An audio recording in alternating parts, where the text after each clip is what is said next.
Siamo con Paolo Zabeo della CGA di Mestre e parliamo di chi apre e chi chiude, un'iniziativa, quest'anno è la 33esima della CGA di Mestre. Sì, è un'iniziativa che da 33 anni come associazione svolgiamo nel nostro territorio, unica nel suo genere a livello nazionale, nel tentativo di combattere l'abusivismo, il lavoro nero e soprattutto il fenomeno di saracinesca selvaggia che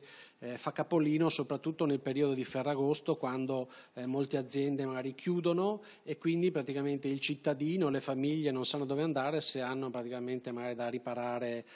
il condizionatore piuttosto che l'auto o praticamente la serratura della porta di casa. Quindi grazie a questo opuscolo che è stato inviato in 85.000 copie in tutta la terraferma veneziana, le famiglie di questo territorio possono consultare gli operatori che sono aperti e quindi rivolgersi comunque sempre a un professionista. Di che tipo di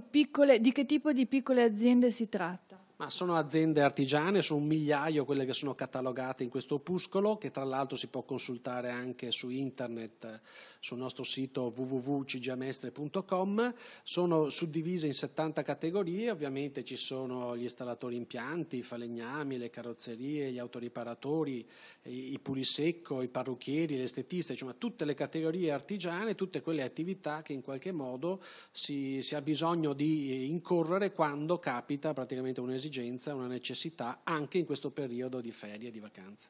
Qual è il trend di quest'anno delle aperture rispetto all'anno scorso? Ma è pressoché lo stesso, nel senso che anche nella settimana di Ferragosto, che è quella un po' più particolare, un'azienda artigiana su 2 sarà aperta nel nostro territorio e quindi in buona sostanza chi rimane in città e la stragrande maggioranza delle persone ha comunque il 50% delle attività artigiane aperte e quindi le può in qualche modo contattare. In questo opuscolo, oltre a esserci le date di apertura e di chiusura, ci sono anche i numeri telefonici, siti internet, quindi è facilmente contattabile qualsiasi attività che in questo periodo è aperta.